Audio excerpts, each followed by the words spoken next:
Okay, I know they're getting some shares, but we're gonna start this meeting so we can make it to our finance meeting. So I call this finance committee meeting to order. The first item we have is assignment of request for council action.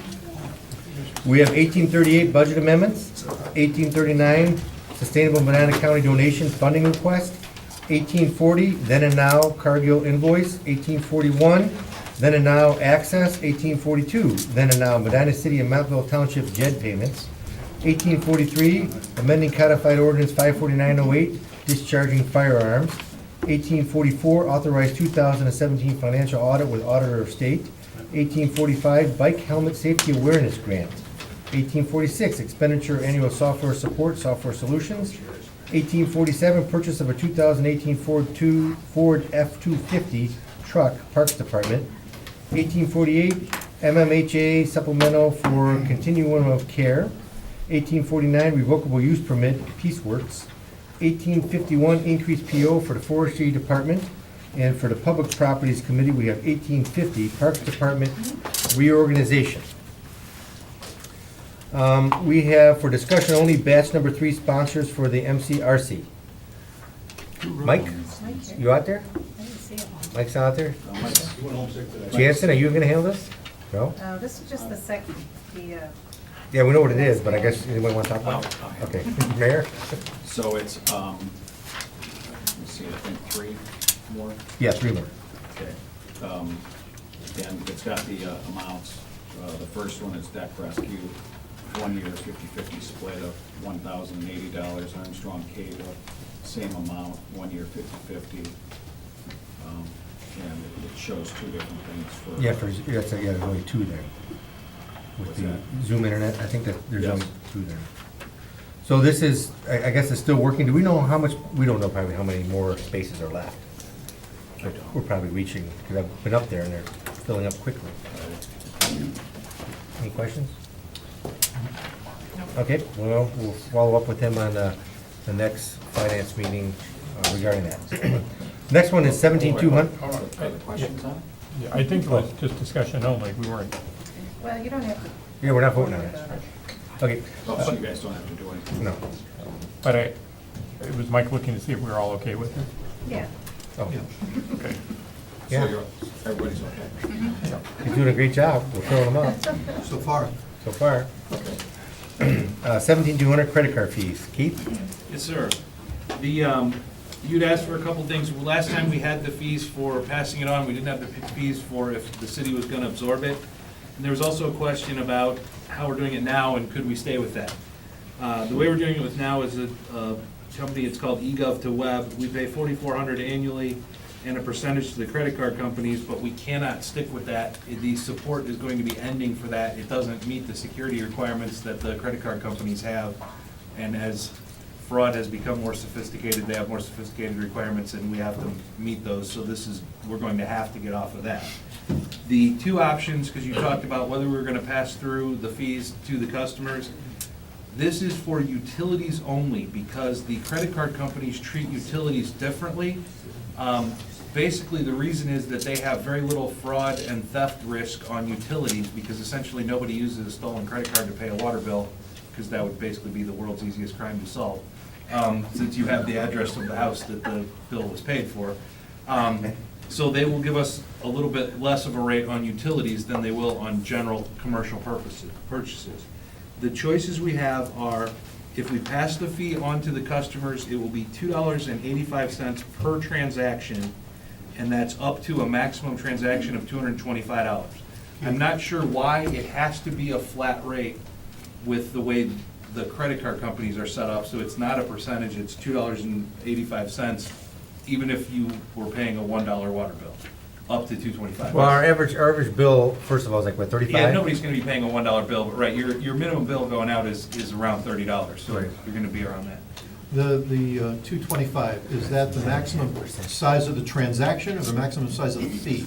That's the maximum transaction, it's $2.85 is the fee, And then if you owed more than $225, you'd have to split it up into multiple transactions and pay Okay. the fee twice. All right. That would only come up very rarely. We were looking at that in the office. The only places where we could see that coming up is either A, if you were paying a large commercial bill, that wouldn't be a residential homeowner, that'd be a large commercial bill. Or if you were on shut-off, where you owed 2 months and the penalties, and then you got shut off and owed a $50 reconnection charge and a $100 deposit, you could get over the 225. But those customers basically have to come in anyway because they have to sign off to get it turned back on, or if they had to, they could do it this way. Well, I guess to talk about that a little bit. If the average is a $30 fee for utilities, let's say to pay that a customer, usually some of them are on fixed income. So there's a couple questions here. First, would they use a credit card? And if they did, that'll be a 9.5% fee on their payment, which is a pretty hefty fee.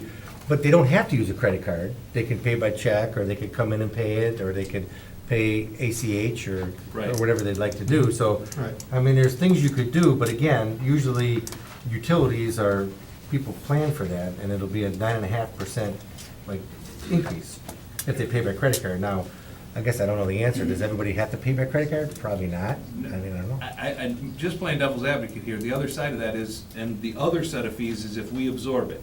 The fee for us would be 85 cents per transaction plus the percentage. Then there's not a cap on the size of the transaction because they have that percentage, so if it's larger, they just take more. We're absorbing it in that case. And either way, we do have to pay access fee that's about $400 a month. So if we are absorbing the fees, I guess the devil's advocate side of that is if we're absorbing the fees, effectively your neighbors are paying it. Because, I mean, we charge this out to everybody, and so if you pay by credit card and I pay by check, and the city's absorbing the credit card fees, I'm effectively subsidizing your credit card fees. You understand, I mean, Well, and also, what you just told us is that if we want to absorb all of them, it's $4,800 a year, plus 85 cents a transaction, plus the a percentage. 400 is either way. Oh. That's an access charge we're paying either way. Oh, it's either way. Just wanted to clarify that, So but that's- other than that, yes. That's either way, so we pay, it might be the $285 plus the access charge of $400 a month. Right. Or it's 85 cents a transaction. And a plus percentage. plus the access charge. Right. So, and I guess the question is, there's difference, of course, between commercial and residential, you get all those complicating factors, so, And we can only the utilities piece can run through this arrangement, because the way the credit card companies are set up, they have a separate scheme for you, that is specific for utilities, so we can't run the other stuff. So the other question that we're gonna have for you is, at the present time, we accept credit cards at the window for building permits and the like. Now, we have turned them down before because we had a developer come in, wanna buy like 80 water service hookups, which are $1,000 a pop. So it was like an $80,000 charge that he wanted to put on a credit card. We turned it down. And we think we were okay turning it down, they didn't challenge it, so it worked. But, I mean, I don't think we want to take large dollar building department type charges on a credit card, because that percentage fee, and it will be higher because the utilities are lower, specifically because it's utilities. Building department is not part of utilities. So I would say we just don't take credit card for building department charges. But I don't know, what do you want to do on that? well, you throw so much stuff at us. I know, I'm sorry, it's, I think I'm just sitting here thinking about it, and my thoughts are residential is different than commercial. You have some people on fixed income, you don't. You have some people who are dependent on credit cards, you have people who aren't. There's fees associated both ways. I mean, we want to be fair, but we don't want to lose money. So I have no answer. Because you have so much stuff thrown at us, because we have the rec center, you didn't throw that in yet. that will be a separate piece, because, and as Mike and I talked about last time, it's a little bit different issue with the rec center, because we really don't have a collections issue for utilities. If you write us a bad check for utilities, we shut your water off. I mean, we have ways to get to that. Mike has a bigger concern at the rec center with a bad check, because if you go down there and buy a stack of punch cards for admission, write a bad check and walk out, well, now you're gone, and we can't, and I asked Mike about, are we able to track those punch cards? We're not. So you have those punch cards, you're out of there. We can't shut down your punch cards, or if they, or let alone if they've already been used. Verify check right there. Isn't there a machine that you can verify? Yeah, that really. check? Well, Mark asked the question, usually, like when people shop at any other retail store, they verify the check to see if it's good. And I don't know if that's something that we should look into. They don't, No? no, they don't verify the checks, because go through a process to identify the owner for future prosecution if they need to. So they run your driver's license, they write your driver's license number on there, that I saw this person, this was the person that handed me the check, because that's what's needed for a prosecutable case. So that machine, like if you stick, they stick your check into a, Yeah, a it's machine it's that running doesn't- through there to credit that receipt with what your purchase was, okay. as opposed to cash, because then they need to match up the checks and the cash Yeah. to the end of the day to balance the drawers. But if they had all that information, Well, then we could go after the person. then you with could go after the five person that cards, bought, right, yeah. whatever Keith said, the Yes. 50 punch cards, you could go after them, I Right. suppose. Right. John, one other thing is some businesses will set a threshold of the most you can put on a credit card.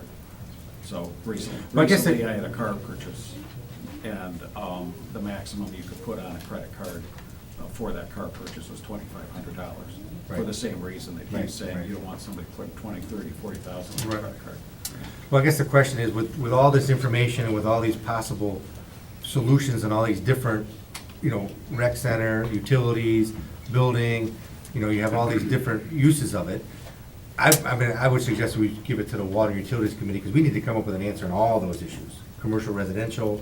So we gotta have a plan. I don't think we can just solve this one, because there's so many different components to it. Water and utilities, really?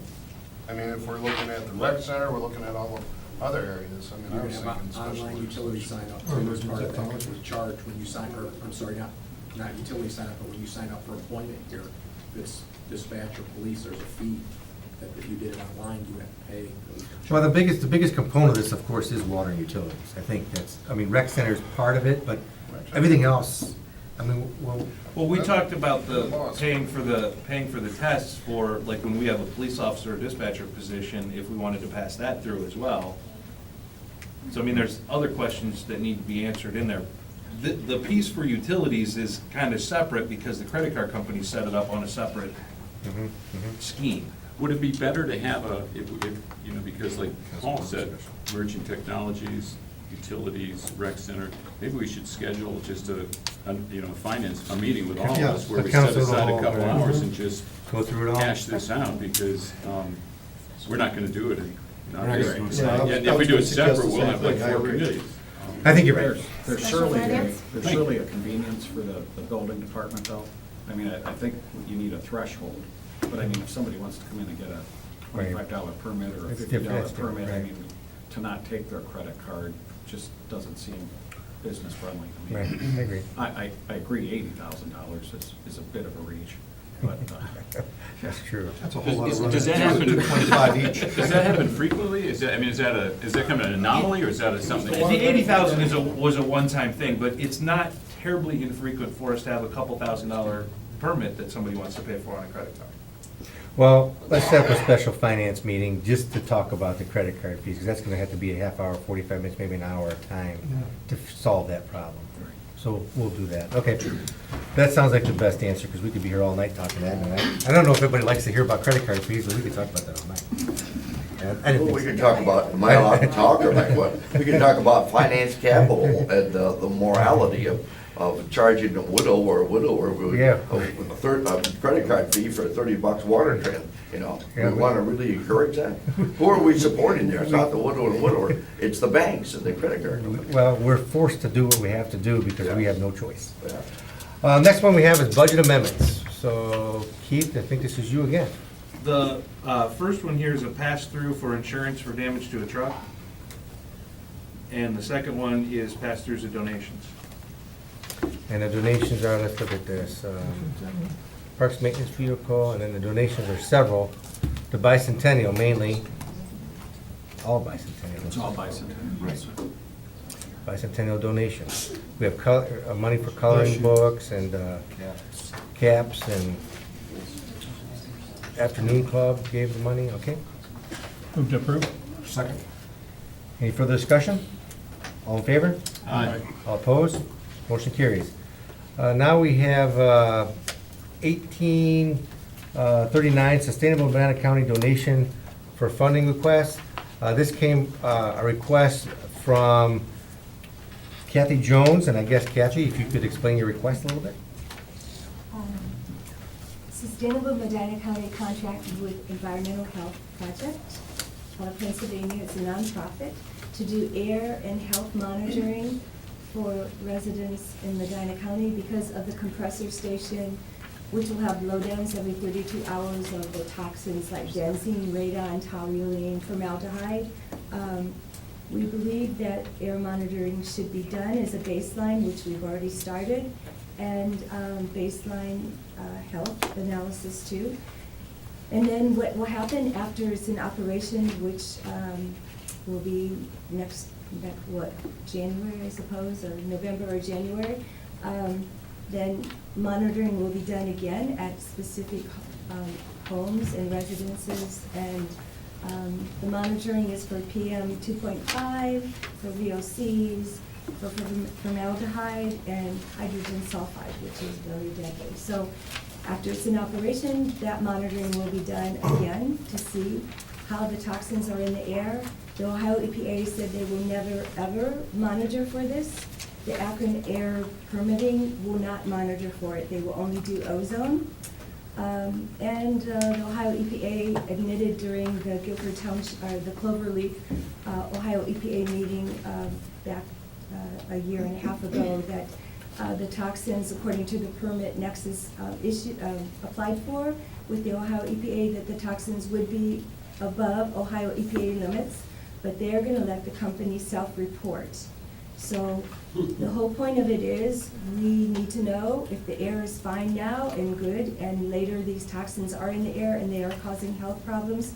There needs to be a way to make some adjustments, that Nexus can make adjustments, or your council or the commissioners can decide how they want to.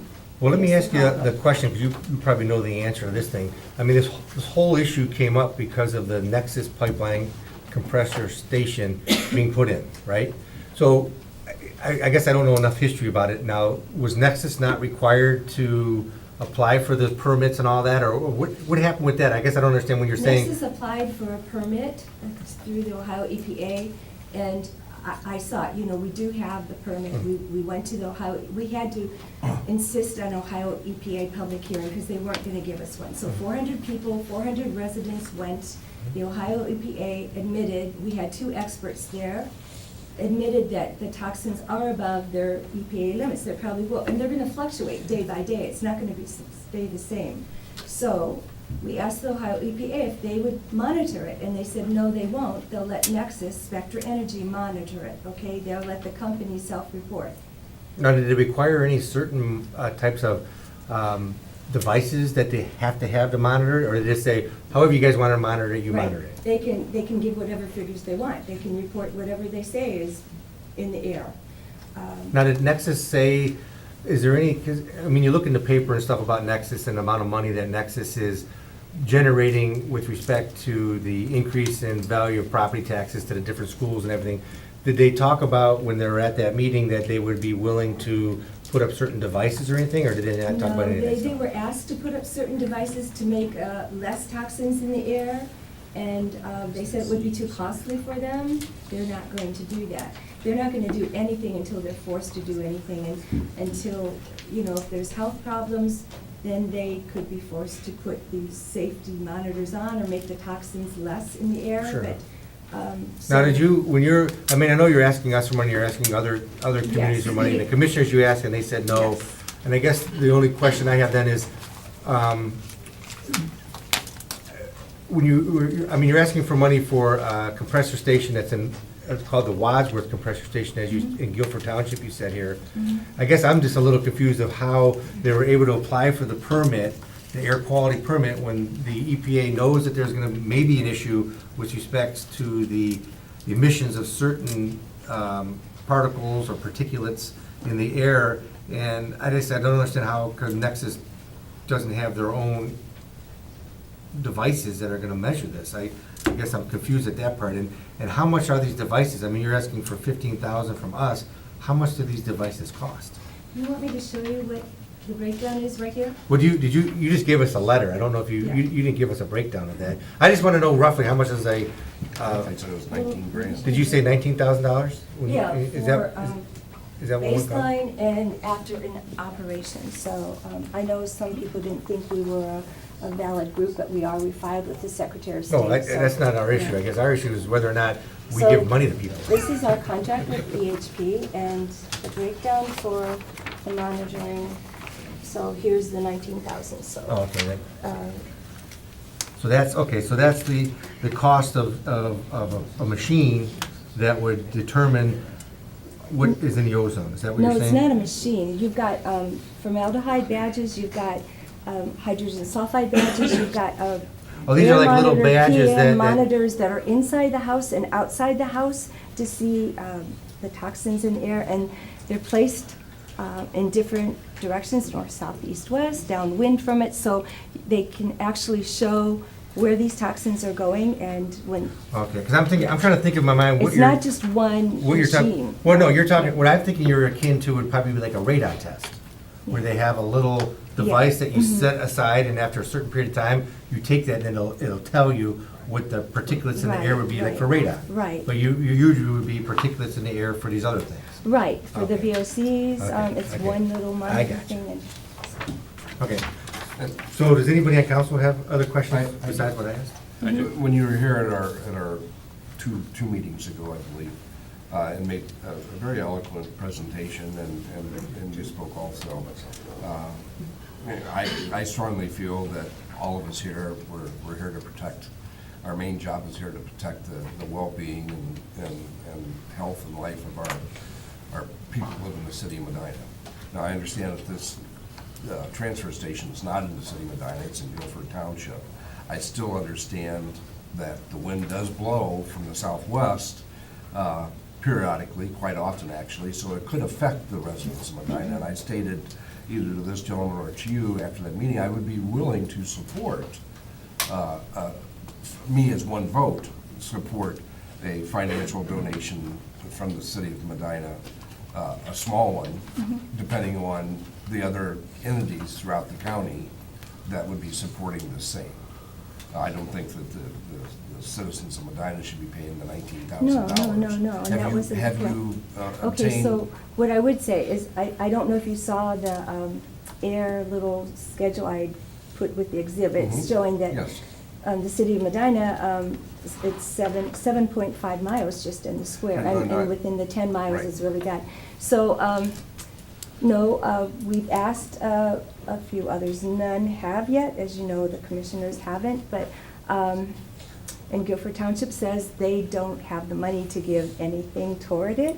But I would say to you that I think even no matter how little you can give, we're not expecting you to offer this whole amount, but it would show that you as city council members really care, and it would send a message to the others, like Wadsworth City Council, Guilford Township, Montville Township, the townships, Lafayette Townships that are involved. Hey, if Medina City Council will give this small amount, and these are other areas that are affected, it might send a strong message to them that they should ante up a little too and care about the health and welfare of their residents, because that's what they're elected for. So that's, I think it would send a message. So at this time, you've not received any support, financial support from any other entity? Not any elected officials. I know Mike Kovacs supporting us, but he couldn't come here tonight. And he's also, you have to realize, he's mentioned to us the tax values. You know, Nexus says we're gonna be getting all this money, blah, blah, blah, but how much of it is true or not. But tax value, property values, people that are selling their properties now, the ones that can get them sold, they're losing money on them because they can't get full value. People know that that compressor station, or that they're in the blast zone for the pipeline. So the value is gonna go down, and then you're gonna have school bonding issues, right? If your property values are down, then levies, there's gonna be other repercussions from it. That's all I'm saying, But again, just so about, you have the Nexus pipeline, and I think, well, luckily for Medina, I think there are 29 other pipeline projects in process. There's different ones called Rover, there's all these other pipelines going through southeast Ohio.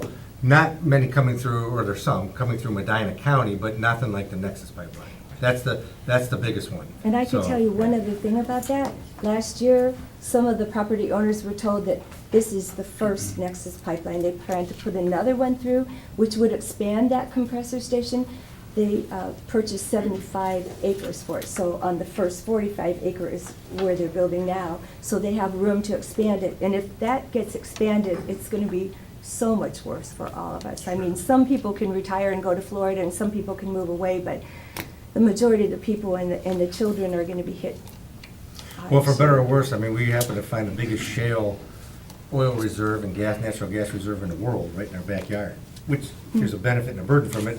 Hopefully you have lower gas prices, but then you have all these other ancillary pipeline issues and everything that goes along with the natural resource that's under the ground. Well, Does anybody have any other questions for Kathy? I do, actually. I have a number of questions. And one is, you said what the organization was, and John said, I don't, that wasn't the question. What, is it a 501c3? it's out of Pennsylvania, and it's a nonprofit. I don't Okay. know if theirs is 501c3. Okay, but I you are don't know their- a registered nonprofit. They're a registered Okay. nonprofit, and we are sending the money, they give us a bill for it, they've charged us for Okay. this, and they helped us get it started, and they're the ones, the researchers, and doing all the work on it, and it's Okay, so their it's equipment, it's so. an environmental then organization? Right, a Is nonprofit. Is it the Community Environmental Legal Defense Fund? No, it's Okay, I'm just asking you. Southwest Pennsylvania Environmental Health Okay, Project. okay, And just- they've done this for communities throughout Connecticut, New York, West Virginia, Pennsylvania. You can find them on the website, under that. And Okay. Sir, I have a description. Southwest Pennsylvania Environmental Health Project is a nonprofit organization of medical professionals and public health scientists. For more information, please see, et cetera. So, yeah, they're out on the web, and I'll let Kathy finish, but there's a pretty significant body of evidence that these compressor stations emit tons of toxic chemicals. And I don't see how anybody in good conscience that says their first duty is to protect the people of America, people of Medina, say, oh, no, we couldn't even pony up nothing. Come on. Well, I don't think the issue is whether or not. Sir, I'll let you guys finish. I don't think the issue is whether or not it does or doesn't. I think we all understand it does. The question you're asking us is whether or not we have funds to provide to you, and I think that's the issue that we're looking at. Do you have any more on that one? I do. Okay, go ahead. Okay. And Greg, are you here? Yep. We've gone back and forth on this discussion about providing any funds or no funds or whatever to nonprofits. Yes. And we do provide funds to nonprofits. Well, the city is a charter municipality. You have the power to do that. The question is whether you should do that because of limited funds. And the I'm not backdrop- asking you about the limited part, I'm just asking you for the basic legality of if we do it, and we have done it, is it legal? Well, the test is basically when you pass something like this, it's examined as to whether or not it's rationally based. It's a rational basis test. So the issue for you to decide is whether or not you have enough evidence to show that this will adversely affect Medina City citizens enough to withstand a challenge if a taxpayer says you're misspending money and file a taxpayer lawsuit. Then the issue goes in front of a common pleas judge, and the city has to produce evidence that you had evidence that you're spending money wisely. So the question is, how much information do you need?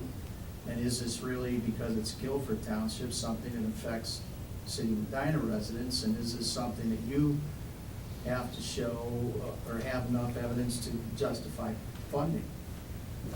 So we use that same, I guess, that same baseline to make a decision then when we fund SPCA as a nonprofit. But SPCA, we provide funding to because we know we have directly in return, the way that's set up, we can quantify where that money goes by the work that they do for us through animal control and those things. And by doing that, we don't have to create our own animal control center, which would cost us more, but SPCA is a nonprofit. And then we do provide money to Main Street Medina, which is a nonprofit. But again, we can pretty well quantify the tax dollars and the benefit that we get when they come back, when they come back in.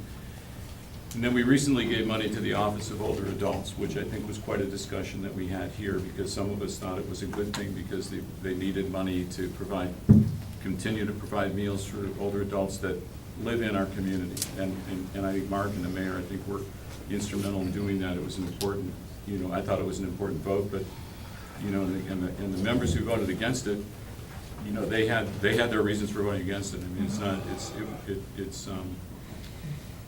it's our decisions of how we vote. So the difficulty, I guess, with this one is not is it legal particularly, because we do it if we can quantify if we can weigh the benefit, which I think is your question and the conundrum that we have. That if there was the funding, however small it was, if the commissioners, for example, saw the need and they put in some funding and some of the other jurisdictions put in funding, as Denny said, we could better justify our participation. The difficulty you're in is, I believe, you have traveled around and sought funding, and to my knowledge, you have come up with none yet, right? I have a lot of caring people here, Well, we right? do. I will tell you this, one of the doctors that testified at a Guilford Township meeting, she told me on the side, she said, even 10 miles near this is bad. She goes, we need to move because we're moving too fast. But she said, it's not safe, it's gonna move up, it's just not good. So even if, Medina City's close enough, I just thought maybe you'd want to send a message, even if you gave a small amount, to the others, and maybe the other elected officials would get on board and say, hey, Medina City thinks enough of the people that live here, why don't we? Maybe we should give a little bit. I don't even care if it's $5, okay? Well, and I guess just the other think it's part of the important. difficulty is trying to come to terms with not disbelieving what you're saying, but believing what you're saying the risks are. And then, at the same time, hearing that the EPA, and the other agencies have all declined to provide the monitoring. If the risks exist, and I'm not saying they don't, if the risks exist, where are those agencies? And I mean, I can sympathize with you because I think we have the worst recycling program probably in the Northern Hemisphere. But the EPA somehow thinks that it's doing okay. And it changed my entire opinion of the EPA, which I always thought was kind of a grand organization. But that's a difficulty as well, because if the risks exist, where are these other agencies that I would presume have an obligation to step in and make sure that we have clean air, make sure that there's not a problem, make sure that if the wind blows from this place into Medina, that people are not going to suffer. We appealed the air permit, okay? We appealed the air permit after the EPA granted it, and it went through the appeals process, and Nexus tried to get the appeal dismissed. And when it was time to hear it, DeWine wouldn't hear it. They just let it sit, nothing. So you've got politics playing in this a lot too. I mean, it is what it is. Right. I hear you don't have saying control. that- Hold on, sorry, we're going up here. Sorry. Yeah. I don't have all the answers why EPA is No, not. and now listen, I don't either. But I sympathize with, I mean, I Because they live don't here. have to. And sympathy is worth, there's no coin there, it's worth nothing. But I've known you for a long time. You and I worked together on the anhydrous ammonia issue, and we didn't particularly, you didn't like the outcome when I was dealing with fracking. But I understand what you're trying to do is you're trying to do things that are good, and you have been tiresome in your efforts, you and the folks that work with you, to try to make these small changes and do these things and get support in order to protect people. So outcome, whatever the outcome here is, you are a group trying to protect the air quality. We're trying to protect You lives. you can't fault anybody that's trying to do that, and I appreciate what you guys have worked on and what you tried to do. But I think that, in my own opinion, because like we were talking about the credit card information, we have the information that we were sent, and we're gonna have this discussion. But I think before, you know, we rule everything out, we maybe need more time to look into it and follow up on, because there are other agencies that we've had no contact with. I haven't, and I don't know if you guys have, but that maybe are responsible for this, because we're pretty, you know, we're pretty directed right here to the stuff that we do, and it's good for people to come forward and bring these issues to us. So, I mean, I would be in favor of holding off for a couple of weeks so that we have time to maybe make some contacts of our own and just see the depth of the danger before we say, you know, come back with the broomstick, is basically, you know, come back with some other folks that are behind you, and then maybe we'll pitch in some money. And I don't even know how that vote would go, but just my opinion, John. Thank you. Well, many of his points I absolutely agree with, and you know that I see you on the square all the time. And again, I applaud what you're doing, whether or not you're successful or not. I think clean air and clean water is something that anybody should have a right to. My struggle with providing the money from the city is that I believe that the city is pretty evenly split on whether or not we should or should not. When it comes down to Mr. Huber, I spoke to him earlier about how to fund it or what the legality was. My concern is if we fund this, that if somebody brings this a case against us, that we would waste a lot of city money defending ourselves, and we may not be able to defend ourselves. That is my concern. So, but I do thank you for everything you've done, and I support you personally, and I will continue to support you personally, financially. So you'll donate some money personally? Absolutely. Thanks. No questions? I made my comment, thank you. Mhm. Thanks for all your hard work, I really mean Well, that. it affects everybody, you guys too. So. Thank you for coming tonight, Kathy. I do have a couple of questions about the petition there. You gave us 34 signatures Yes. on these petitions. Did you send them out, pass them out yourself? Did you collect the signatures yourself? Not just me, no, there were others. There were others, okay. It says here, the following residents of the city of Medina. Mhm. Okay. Did you check their credentials to see if they were residents? No, I didn't ask to see their Okay. driver's Well, I license. checked the voter polls, the Okay. voter rolls, as of the November 7th, 2017 election. And of those, 12 people who signed this voted last year. 12. Well, that wasn't for me to 3 check did them. not vote at all. 10 were not in the city. 5 were not registered at all to vote. 3 last voted in 2016. 1 voted last in 2009. This is not So a to representation. sign the letter, they were But this, supposed to what be what I'm residents saying of is, the this is city. misrepresented to us. No. This is misrepresented This to us. was You saying told us they this were was, these residents were of the residents of the city. city of Medina. Yeah. Okay? 10 of them were not. Okay, 10 Okay? weren't, but All what right? does the voting have to do with it? Only 22 of them total were not caring enough about what goes on in the city of Medina to vote. To even vote last year, to vote for 4 or 5 of us who are sitting here right now. Okay, they didn't even care to do that. That's where I have a problem, okay? In putting I'm not here to argue putting a with you. vote towards something where people don't really care about what we do here in the city. So I will not support this.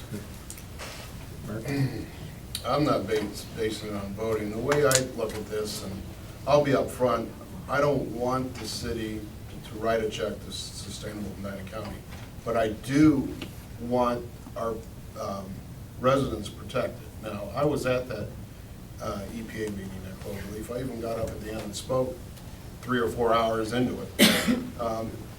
You know, if there is, and I think we have to do our due diligence, if there is going to be an effect on our city residents, I think we as a governing body, commissioners as a governing body, the health department as a governing body, kind of like what Mr. Lamb said, should be in charge of getting this, something set up to protect its residents. And I'd So, ask, you know, we and asked. that's where Yeah. I think we, as elected officials, need to step up and, you know, take a charge at this instead of a nonprofit group, which I know you're out just trying to keep Medina County and its quality of life. But I think it's more our responsibility as elected officials, and maybe we haven't been doing our job. And I know the Nexus is coming, you know, you see the cleared areas, they're putting tires up where trucks are coming in and out, you know the path.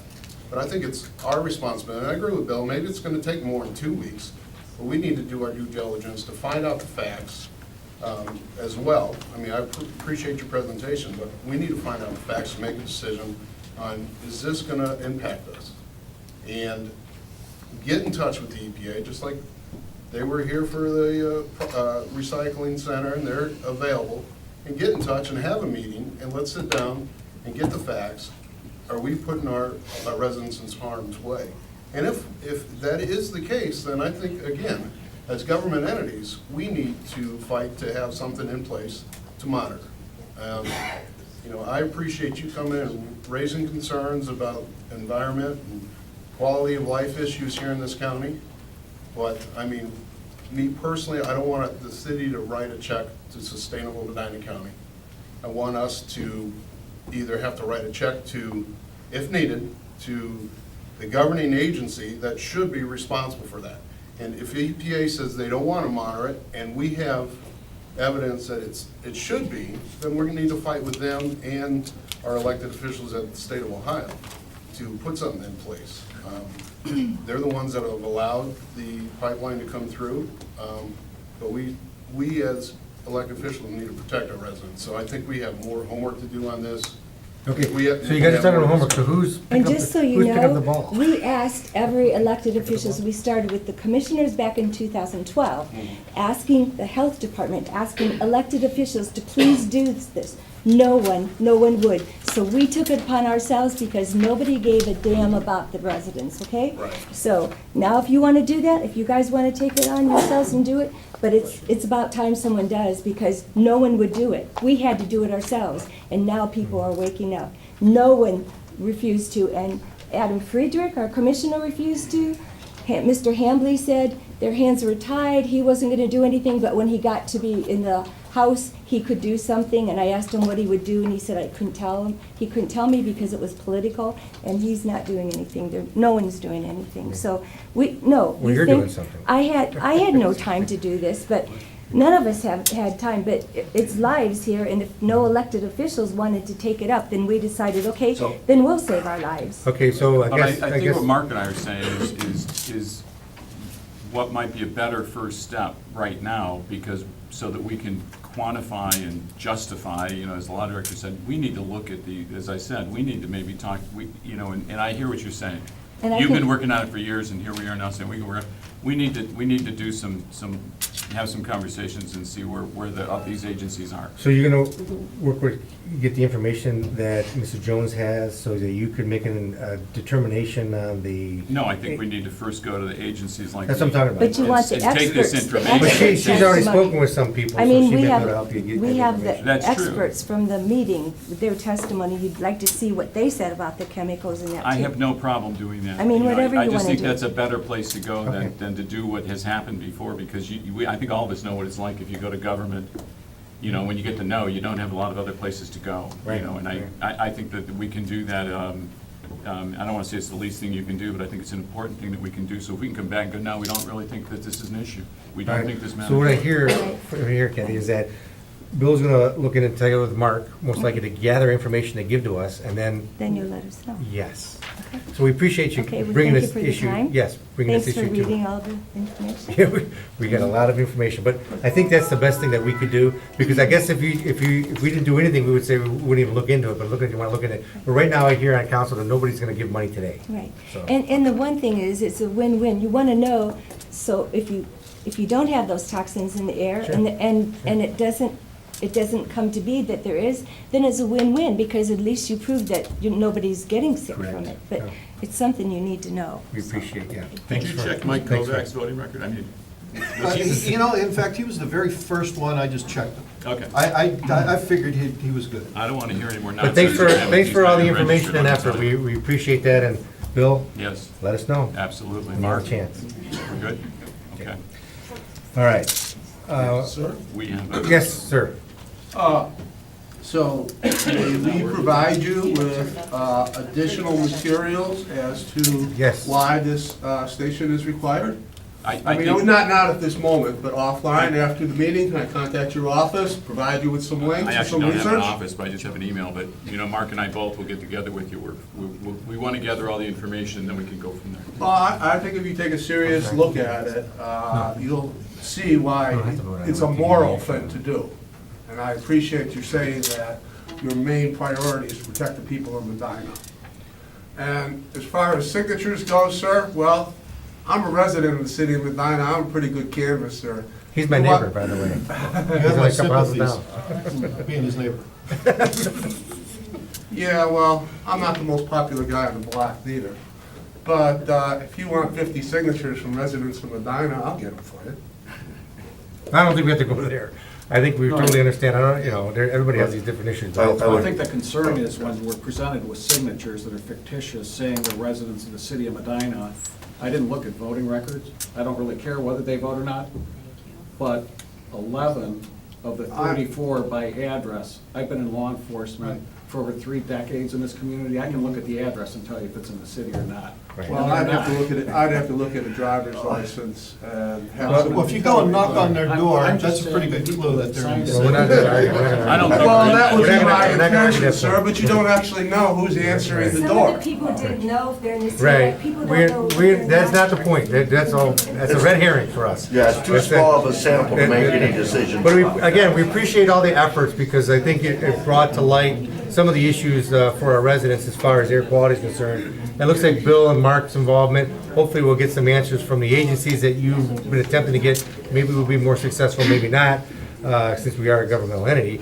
But we'll definitely look into that so they can bring it back to council, so we can make an educated determination on funding. I think that's all we can promise you guys. I think that's fair. Can I just say something briefly? One thing, last thing. Okay, you are never going to get, as your baseline, testing the air first, then the pipeline goes in and the compressor starts, and after to compare. And that is what this group is doing for us. And the Sure. cost includes data analysis. Sure. So. Well, I think the biggest issue I heard is that if there's elevated levels of these toxic chemicals, we would know that. That's a good thing, I think, if you figure that out, right? Because then Well, you if know they're out there. have elevated now, you want to compare it to what's elevated after the compressor station is. We've already collected data, and they are taking our information from our health analysis, pre and post compressor station. And that is what you can't do a month or 2 from now, or a year from now, after you decide what we want to do. We're asking you to pay for this project that's 2 testings, data analysis. You get back the report, and it helps you in your decision of whether you need to put monitors up, wouldn't cost you that much. And I would suggest that you do it. That's a great idea, that you take it on yourself, if you can't find EPA or anybody to do it for you. But what we're giving you is before and after the compressor station comes up. And we're giving you the data. And that's something that you're not gonna get by delaying. Well, understood. I totally understand. You know, you're giving a lot of effort. I mean, you understand this is a tough decision. Because it deals with issues outside the city, but it affects the city. So and I understand the argument from our law director, Mr. Huber, about taxpayer lawsuits and things. I think we have to be wise with the money. I mean, we try to be wise, and hopefully you guys, residents, think we are, because we spend a lot of time trying to budget and try to save money as much as But you possible. look at it differently from what Sure, Kathy sure. is proposing than you are from anything that you're gonna do.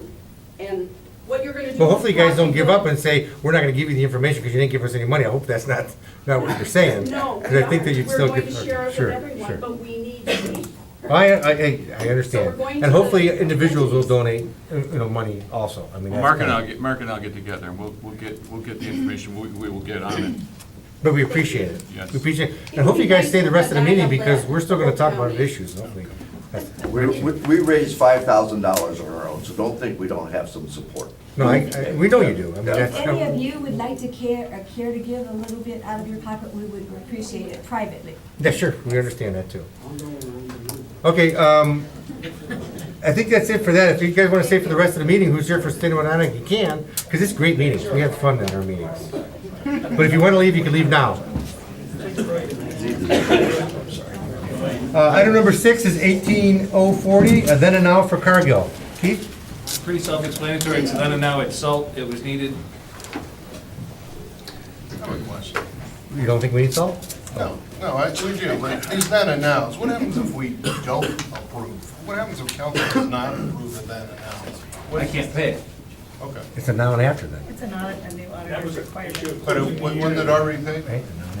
No? No, they're not Some already of paid. these are already paid though, aren't they? No, they're not already paid, but we have already received, in a then and now, we've already received whatever it is that The we bought. goods. So we've already received the goods, the salt. Okay. Legally, I can't pay for it. Okay, then that's good, that's good. Okay. Move to approve. Second. Any further discussion? All in favor? Aye. All opposed? Motion carries. Number 7 is 18041, another then and now for access. This is for the clerk of court, and I'm not exactly sure what it is, but I'm assured that it was necessary. And the then and now at this time of year, maybe just because of the year end, we didn't have the purchase order before they acquired it. Oh, this is for her scanning project. Right. So she was doing scanning and then paid, or need to pay it and requested. Any other questions? Move to approve. Second. Any further discussion? All in favor? Aye. All opposed? Motion carries. 18042, another then and now. We got a lot of these then and nows. This is for the Montville JED. This is just a timing issue because we don't have the purchase order on the first day of the year. Can't start it until 2018 starts, but technically the money's received then, so we have to have it then and now to pay it. Wait, all these then and nows had emergency clauses attached to them. Because we have to make the payment, like the I know, salt that but we already I received. assume Yep. you're accrued emergency clause on all of those. Okay, so this is for the JED monies. I think we like these monies too. This is something good. Okay. Move to approve with the emergency clause. Second including emergency clause. Any further discussion? All in favor? Aye. Opposed? Motion carries. 1843 is amending codified ordinance number 54908 regarding the discharge of firearms. Mr. Huber, is this you? That's me. Mayor, you? So Mr. Huber did the modification to our existing ordinance by adding subsection C. What the problem that we ran into was, we have currently, every Memorial Day, the American Legion or veterans shoot blanks, but those guns are modified to only shoot blanks. So the group coming for the cemetery Civil War enactment are using the guns from the Civil War cannot be modified to not shoot live rounds, which would be in violation of our ordinance for them to discharge them if they had the potential to discharge the round. So Denny Simpson and Nino and Jansen were meeting with the Cemetery Commission. We met with Mr. Huber, and the recommendation to resolve that issue was on a case-by-case basis to permit them to request authorization for this particular purpose and under the conditions as set forth by the safety director.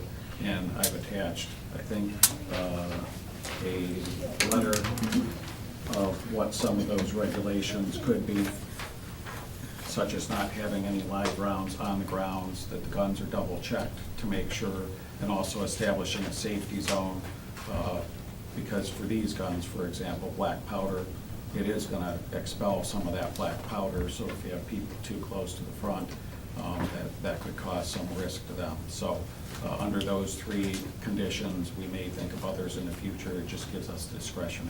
So let me try to regurgitate what you said to us. Currently, we have an ordinance on the books that says you only can shoot blanks, and I assume that those guns are designed where their muzzle or their mechanism where the bullets come out is closed off, solidly closed off, so nothing is possible, so a blank is a blank. So what you're asking us to do is say, well, there are some older firearms that they can't modify because it would destroy the firearm, and they didn't want to destroy the firearm by pouring lead in the front or pouring steel in the front to close the muzzle off. So they're gonna shoot a black powder, these are older guns, of course, they're black powder charged. So they'll just have black powder in it, but no muzzle or musket or whatever they call it. Round in there. The ball? The ball, to shoot out. It was just gonna be the black powder with the charging mechanism. So when it goes off, it'll be a flash, but there'll be nothing shooting out of it. And you put a procedure together to allow that to happen, and there's certain requirements of distance and where they can do it, near what crowds or whatever. That's what you're talking about. Yes, sir. With one correction. Oh. Our ordinance, both existing and proposed, does not say that it's just blanks. It just says you can't discharge any firearm. Okay, I got you. Yeah, so- Any firearm, period. Yes. Anybody have any This will questions? permit that. There's gonna be 2 demonstrations that the day of the 26th of the development, where they're gonna explain what type of guns they are, how they're used, and then they'll actually discharge them. And the organization that's providing this encampment already has, I mean, they've self-regulated also. That, they told us you're gonna have to have people standing by, 10 to 15 feet in front of us so nobody go past that or put up tape. Not that their powder goes that far, but they don't wanna take any chance of the powder endangering anybody. And they do this several times a year. They're one of the lead reenactors for the Gettysburg reenactment every year here in our state, so. Now, does this have to just be a reenactment thing, or can, like, say, I go home and say, at my party, I want to discharge a firearm like this, and I have to call you to come over my house to do it, or? I'm not coming over your hand. Well, I'm just trying to get clarification of, like, who can request it. I just want to make sure. Well, that was my question too, though, was, because I agree with it, and it makes a lot of sense, because we want to allow these things to happen, as you explained. But it doesn't say for publicly sanctioned events, I mean, so. But it does say approved by the You mayor. can't put a limit on that. If you allow one entity to do it, you have to allow everybody to do it. Isn't this being done, though, as a, Part of the bicentennial. it's part of the bicentennial, so we are sanctioning that event. And John's point is, I mean, with the current administration, I know it'll be, we know it'll be regulated, but at some point, could you get a safety director or a mayor who, somebody wanted to do something like that, and it was because they had they had enough area to do it in, and they wanted to get a permit, and maybe they would say, yeah, go ahead and do it. I don't know if it ought to be constrained or bridled so that it could only be for a public event. I mean, I wouldn't want, if I had a neighbor, I wouldn't want a neighbor coming in and getting permission to go, pop off in in their backyard. Well, it has to be approved in writing by the mayor of the city of Medina. So in your backyard, the mayor would have to do it. Maybe we could do the mayor and the city council, since it's not going to happen that often, right? I'm just looking down the road, maybe it doesn't make any sense. If you say it's not necessary, I'll take your I mean, I'm word just for it, trying to but add to it your does seem concern like- of the. We have a right to control who does or who does not. Mr. Huber was concerned with if we put, city-sponsored events or community events or things like that, that we have to be careful constitutionally that we're not too constrictive.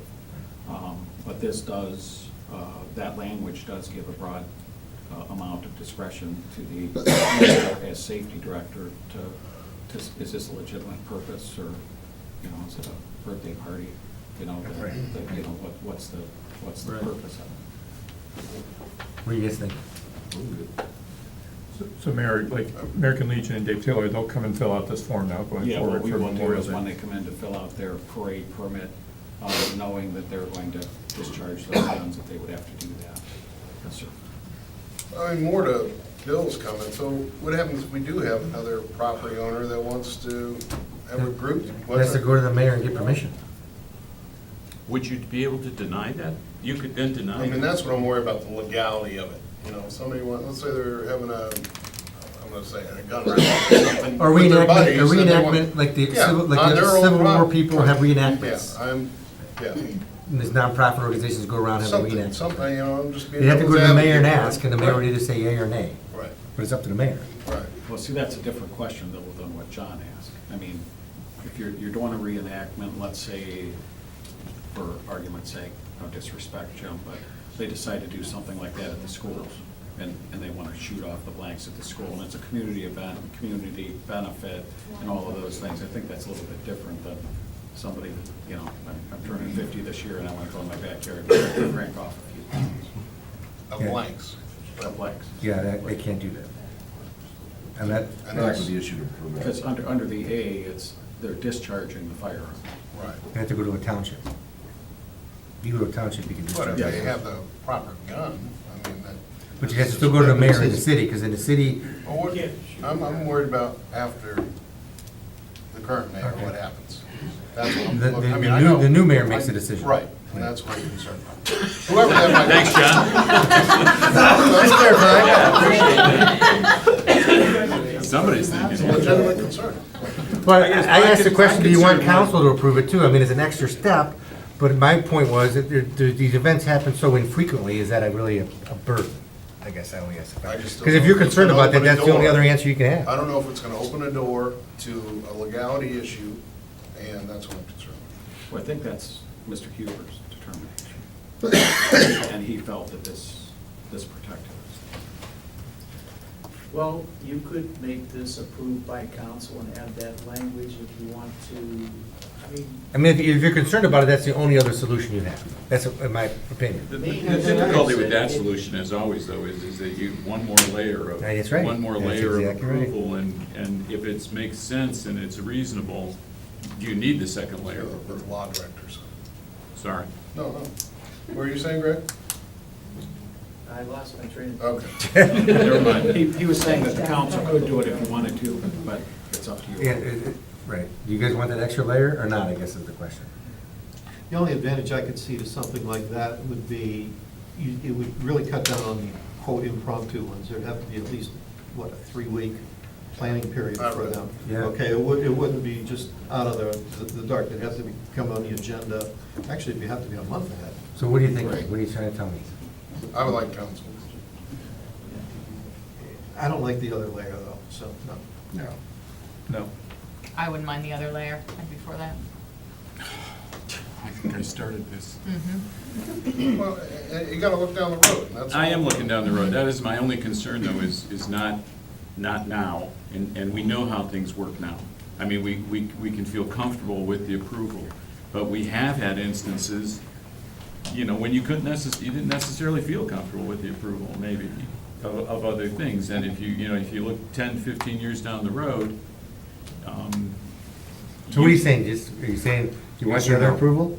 No, I don't like the other approval, because I don't like the layer, because we have worked here to make things work, and if you plan something, you better plan pretty far ahead, number one, and number two, as the mayor said, or somebody said, these things aren't gonna happen every other day. My only concern was that somebody would have the ability to do this privately in their own space, and they could somehow get somebody who they knew to say, yeah, go ahead and do it. Well, it would only happen one time though, I guess, because then council could step in And I- amend this Could we- ordinance. And that's probably. Could we modify this to say, with like, say, a 30-day advance notice, or put a time period on it that they have to come to the mayor, get this so many days ahead? I think you can. I don't think there's a problem with Okay, that. That That's way, reasonable. again, it's not an impromptu thing, it's All right. something that's planned. I think that's a good compromise, instead of having it come to council, that it has to be at least 30 days prior to the event.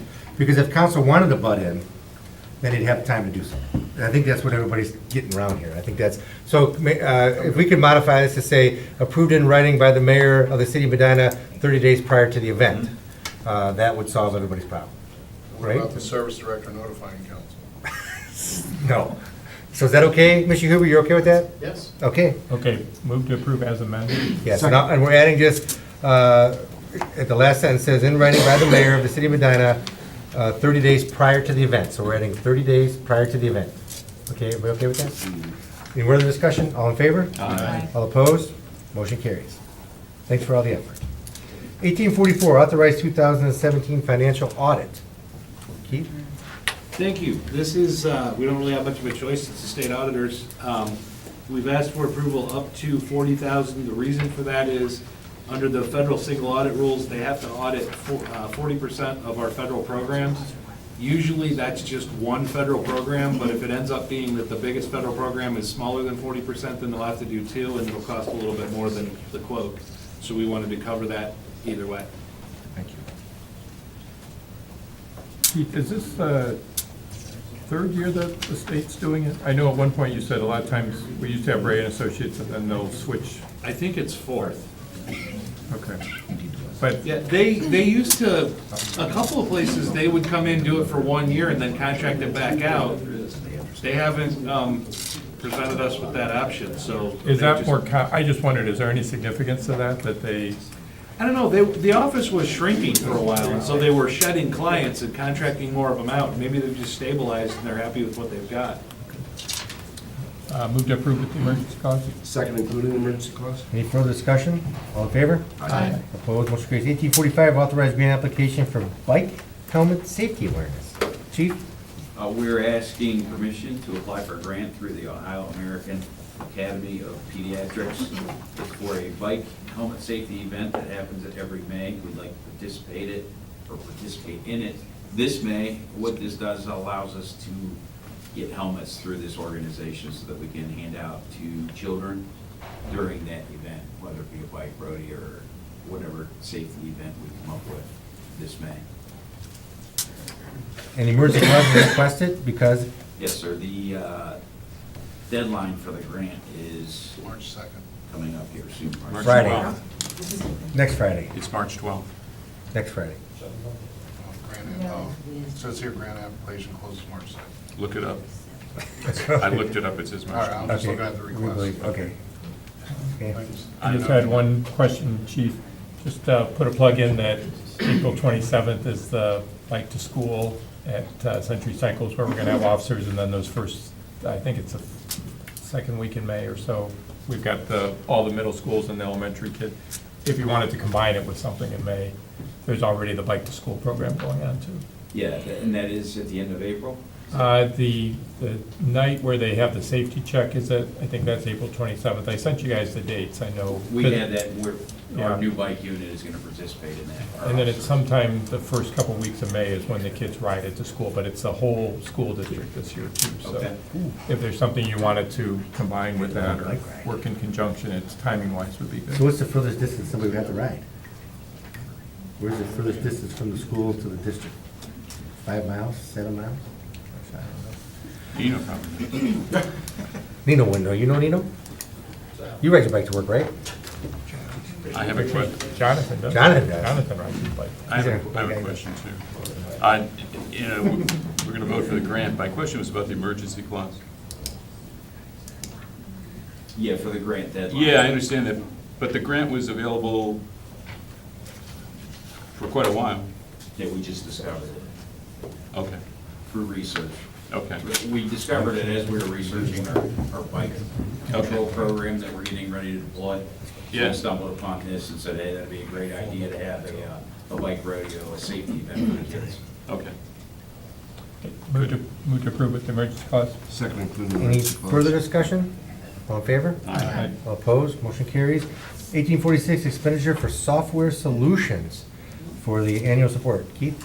This is the software we use in the finance department. It's gone up a little bit over last year. Part of that is the support that we need to have through this for the new online utility signups. Move to approve? Give a second first.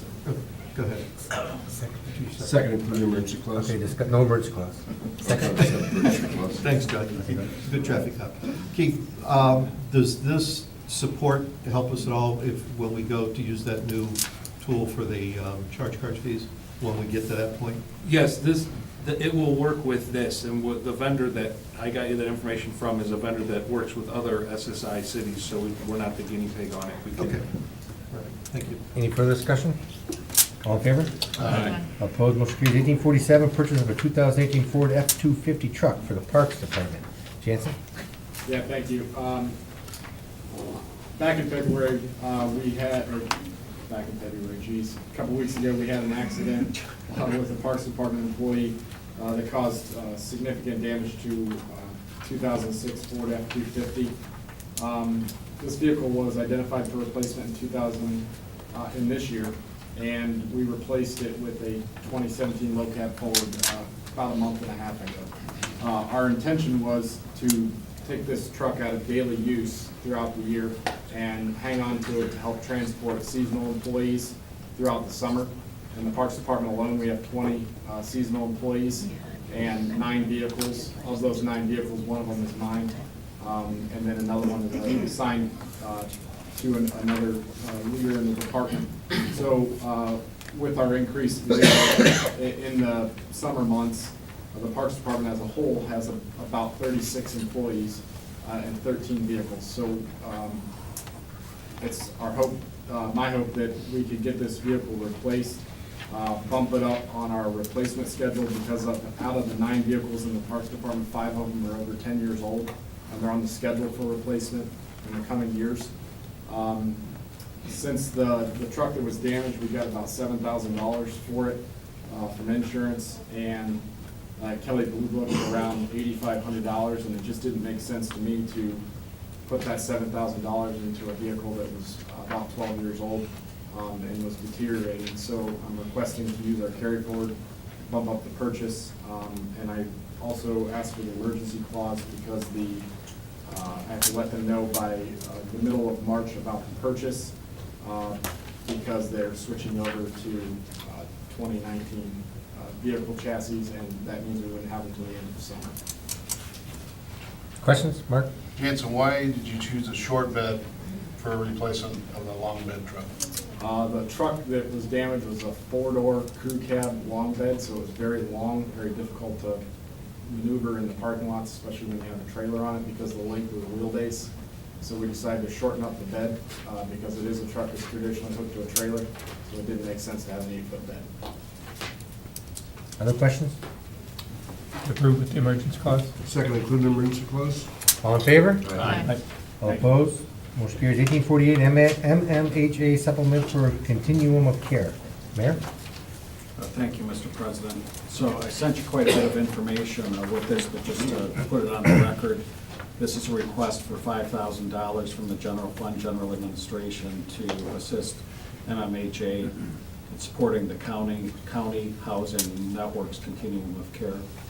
I talked with Scott Miller and Commissioner Hudson, and they increased the county's portion from $10,000 to $15,000. I also served on the Medina County Adam Board as a commissioner's representative, and it was determined that about 75% of the clients that are screened through MMHA have either mental health and or addiction afflictions, which permitted the Adam Board to support it with $32,000. I've asked the other 2 cities, City Manager Carl DeForest in Brunswick and Mayor Robin Lawbaugh, to also contribute $5,000 to help with this. The associated paperwork talks about what all they do, but a particular note is towards the back there on a email dated October 26th. If you look at on page 6, where Brunswick, they provided in the last fiscal year almost $72,000, Medina City almost $200,000, Wadsworth City $47,000, and the rest of the county $48,000. In my opinion, $5,000 to match against the funding that they are using for this is well deserved dollars to assist with. Sometimes these are, and Skip is here if people have questions, I think. Skip, you here? Yes, I am. Thank you. Sorry. He's back there. Sometimes people need some help with utilities. Our own finance department will refer people down to Skip. Sometimes they need a little bit of help with, some of the other household things, and just trying to keep them in their home.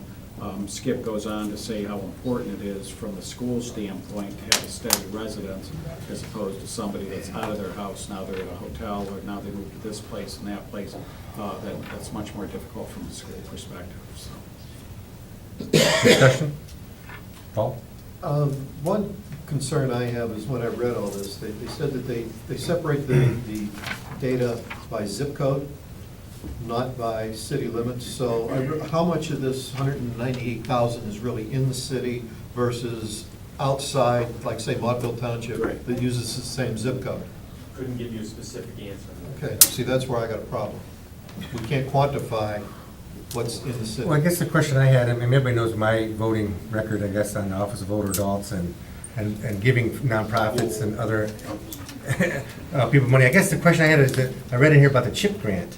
Now, I don't know, I know we already voted on allocation of CHIP grant. I don't know if we can modify that, because I'd be all in favor of modifying the CHIP grant to give the $5,000 out of the CHIP money. That was my next question. Oh, was it? Okay. Go ahead. To do that, but I don't know if that's too late, because I'd rather not give it out of the general fund. So I don't know, I think it was Jansen or Kimberly involved with that, or Jonathan, maybe it was Jonathan. With the check, John, is it possible this year, or, I don't know where we're at with the chip? I don't know if CHIP is the right one, maybe the allocation. That's what I'm talking about, The the allocation where we get the Yes. transit dollars from. Yes, because we had, I think it was 15,000 towards the transit, and then we had other allocations, and I don't know if, I don't think there were sidewalk ramps anymore, but there were, remember we used to do that? Yeah, but I think there's something with giving towards another quasi-government entity, I don't know. I just There that's the might question, be I don't know the a answer. hurdle there that we'll have to take away from one to, That's right. I mean, like the county and the transit, you know, like the government entity. We don't know the, I mean, what does everybody think? I guess Bill? I'm more than willing to give them the money. I mean, I don't know how you guys do, but I bump into people frequently that, you know, are talking to me about, you know, I don't have a place to live, I'm working part-time at this place. I see them where I shop usually, I bump into them, and I call Skip, because I need someplace to put them, and we have had it happen here in the city, and it's always a struggle to find, you know, and to find it fairly quickly, because if you just don't have a place, you know, all my stuff that I own is in a trailer, and I have no place to live. I'm gonna be in a motel, and, you know, I just think that we talked about it in the earlier meeting, we have a moral responsibility, I think, to help people that need that kind of help, and Well, I don't disagree with that, but remember, we only have so much money, and this is just the start of the request. There's gonna be more coming. Just let you know, there's more coming. I understand that, but I guess, as I said this before, with the. And they're all older deserving. adults, I don't- I don't, no, they're not all deserving, not on the same scale. If you're hungry and you want to eat, that's top of the scale. And if you're homeless and you have no place to live, that's up on the top of the scale. All other things for human beings, all other things fall below that. That's my sense. And the fact that we have these issues still and fail to deal with them except in these piecemeal ways, you know, is offensive to me, to be part of a society like that. You know, where you have to bring in a couple canned goods and drop them in a box at church so they can go to Feeding Medina County, so people can go out to Feeding Medina County to get the food. You know, have we traveled such a short distance that we want to allow those conditions to still exist? No, and I think this is, you know, these are all efforts in order to try to bridge those gaps. What else do you say to people when they're bagging your groceries and you hear them telling somebody, I have no place to live. The manager's like, can you work there? I don't know, because I don't have a place to live. That's a help, and I appreciate the work you've done, you know, Skip, when I've asked you. Other questions? Not to make a long story. Yeah, I agree with what Bill said, I agree with the various requests, but I would like to get the legality of the CHIP funds. Well, I don't know, how long would it take to figure that answer out? Tomorrow morning. Yeah, Sandy would know more. Yeah, Danny would know more specifically. I mean, I like that idea instead of taking it from the general, I mean, I want to support it. Yeah. So. And I guess if we find out tomorrow, I mean, I guess we can take it out of this committee and on the way to council, that'll answer the question of where the money's coming from. I mean, is everybody okay with that? I mean, I've changed my vote. If it came from the CHIP, I'd vote for it. If it came from our general fund, I'd vote against it. But I don't know if anybody. I would vote for it either way. I know, all right, that's okay. I do have one question that Skip.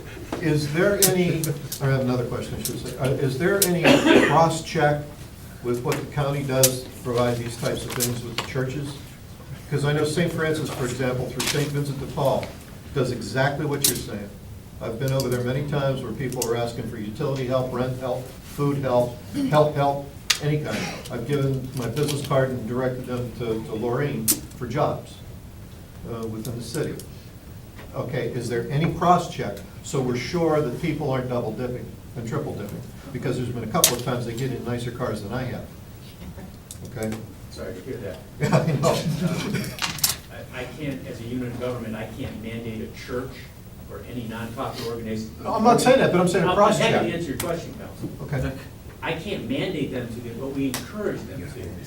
We encourage them to have those people come to us so we can vet that, so that there isn't double dipping or potentials of fraud. So we work with the churches, we work with the nonprofit advocacy groups, we work with the Salvation Armies. That's what we do to put it, but I can't mandate it. Okay, I just want to make sure I heard you right. You asked those organizations cross-check with you? Absolutely. Okay, all right, thank you. Absolutely. Thank you. Mark, anything? Yeah, I mean, we have, and I see $5,000 and the impact that the Metro Housing has in our community, and the mayor's only asking for $5,000. And I know you said there's a list, and I think Bill's hit it. I mean, we're gonna say no to people, but, when certain things come in front of us, and the amount of money we spend and things we owe for, and we're looking for something just to give somebody a minimal quality of life, and they're asking for $5,000 in the whole scheme of things of money that we put towards special equipment, special, things in the different areas of the city. I mean, I'm comfortable with the $5,000. I understand where Paul's coming from, whether it be this or what we had before us. We base our decision on facts, and we want them as accurate as possible. So, I mean, the zip code thing, I'm with you, Paul. I want to see how many people within the city of Medina are impacted. And I know that number is pretty large, just the way the city of Medina is made up. So, I mean, I'm comfortable with the $5,000 as is. I'm comfortable, and the mayor mentioned the schools. I see it almost every week where we have families who are struggling to stay in the place, and they're working and they're trying the best they can. We bring food to them every week. Bill's church helps us bring food to families every week. And you don't know from week to week whether they're still going to be there when you deliver it. But I see the impact. I'm fine with this $5,000 to leverage this other money. I can tell you, being up on the square, I've seen more homeless people this year who have asked to come in and just sit down and get warm while they're trying to find out if there's a place for them at one of the churches in the Homes program. Being that I used to be on United Way, I know those programs, and I've directed them, and I recently, I've heard more and more that they're at capacity and they cannot help these people, that there's just too many people who need help in our community. So having that firsthand knowledge, I would be okay with this. I'd like to know about the CHIP grant and whether or not we could take it from there. But I don't feel that $5,000 to give somebody a little bit of dignity and a place to live is a bad thing. All right, and motion. Move to approve. So just so I'm clear, do you want a second first? Oh, second. So CHIP is everybody's first choice. If we can't do CHIP because it's too late in the year or whatever, then general fund is the best. Right, we'll vote as if we're voting it out of the general fund here, and if we could get CHIP, that'd be great. How's everybody feel about that? Is that good? Okay. But that's the first choice. Yes, that's the first choice, Okay, right. just want to make sure I I have get, this yeah, I right. just worry, I thought CHIP was already allocated, so I guess I would need to know what we're taking away from before I say that CHIP is my first choice. No, okay. Okay. Okay. All right. All in favor? We'll get you those answers. What was your comment again, Jim? We're gonna vote, If we take the $5,000 from CHIP, it's gonna have to come off of something else that we're already supporting. And so I can't say tonight that that's my first Yes. choice, to take it from CHIP. My We're first voting choice tonight is for general fund. voting general. for general fund, yes. Okay, first choice is general fund on this one. Okay. All in favor? Aye. Opposed? Aye. Thank you. 1842. 5-2. 1849, revocable use. 5 to 1. No, he 6 voted to no. 1. He voted no. Did you vote no? Correct, out of general fund. 1849, revocable use permit for the Peace Works. Who's this coming from? That's from I'm sorry. So we used to have a revocable use permit. This is the, where the water tower was on Bolivar Alley behind Salvation Army. The city owns a lot there that we're just maintaining now. Feeding Medina County used it for a number of years and had a revocable use permit. And we were contacted by Estella Hutchinson, and I know Dave Clarity is here from Peace Works. Peace Works, by the way, is doing the Smokes Cafe, they're doing the houses at the end of our parking lot, and they're requesting, because they can use some of their clients to actually grow the produce and create employment for them. They're asking if the city would be okay with revocable use permit in their name. I don't know if David has- Mr. Huber? This vote use permit was originally drafted by me. This document that's been stuck in the packet is butchered. So I would propose to redraft this so it actually looks like a legal document. Okay, subject to law director approval? Yeah, we were, sir, she was just waiting to see if the council approved it before she created the new document. Who's she? Kathy, Oh, okay. she's our council clerk. We got this in, Sue can hit this out pretty fast, so we can just look a little better. No, I understand Yeah, I that. got It this was very only for late purposes today. of discussion, so she didn't have a chance to do it. But your name's all over it. Yeah, I know, mine's just been prepared by Craig. Yeah. Nice work. But the problem is to file it over to the recorder's office. It has to have certain margins and things, otherwise we get charged extra fees. $22. See if I can work in the extra fees. Okay. I move to approve. Second. Subject to law director approval? Subject to law director's approval. Okay, make that- Same. All right, any further discussion? All in favor? Aye. Opposed, motion carries. And 1851, increase of PO for the forestry department. Okay, Thank you. This is just an increase on our purchase order for rebuilding the Wisman wood chipper. It's currently up in Michigan. When we originally got our estimate for this, it was a combination of numerous pictures and communications about the condition of the chipper. There were some additional things that came up when they were rebuilding it, so it's less than a 10% increase. We verified everything with the company and already moved forward with it. Well, I think we talked about this before, it's still cheaper than buying a new one, that's why we did it, so. Yeah, look good. Move to approve with the emergency clause. Second, including the emergency clause? Any further discussion? All in favor? Aye. Opposed, motion carries. That concludes finance. Everybody can go upstairs for council, because we're going right at it. So hope to see you up there.